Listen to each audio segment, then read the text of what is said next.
Hi, crafty friends.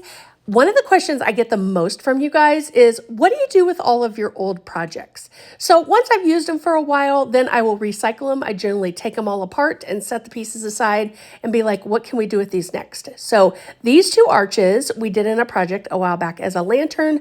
I took the whole thing apart and we are going to paint over these with this green color. I also have one of the little Dollar Tree crates that we're gonna paint that green color as well. Now you guys, these two little arches were like picture frame type things from the Dollar Tree. And I had just taken all of that part off when we did the project before. So once we get everything painted green, what we're gonna do is just set it aside to dry. I just did one good coat on all of it. I didn't worry about doing the back of the arches because it's going to be hanging on the wall, so no worries about that. But again, get in all the little nooks and crannies and set it aside to dry. Now that little bird, it came in a pack.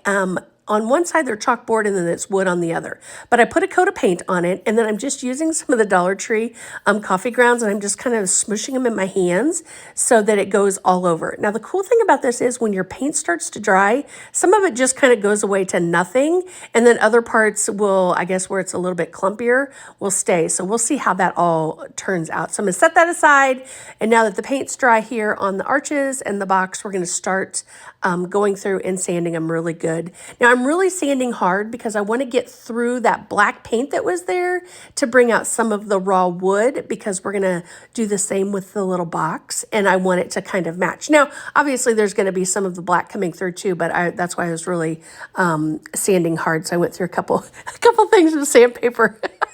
Especially when I got to the panes, because I was really, trying to get in between all those little areas. So you could totally sand this if you wanted to distress it in a different way, but I thought this would work out really well. So I'm going to put the two panes together. I'm going to use some of the Dollar Tree wood glue, and we're going to add a little bit of that on, and as well as some hot glue. So the hot glue holds it right away as the wood glue will start to dry over time. So once I've got all that in place, then what I'm gonna do is I'm gonna take the little box and I'm gonna kind of center it in the middle-ish. I didn't measure. I know, I should measure these things, but I just eyeballed it. I think sometimes eyeballing works out better. So once we get that all done, then I'm going to add a piece of foam to the inside, and we're going to add some greenery and some flowers. But on the front of the box, you see I've got a couple of little pieces of a craft stick that I broke up, and because I want to put the little bird, I want it to be sticking up off the box, so you won't see any of that. But look how that bird turned out. All right, friends, look at this. Look at that. We gave whole new life to an old project. So thank you guys so much for watching, and don't forget to follow the page for more crafts. Thanks, friends.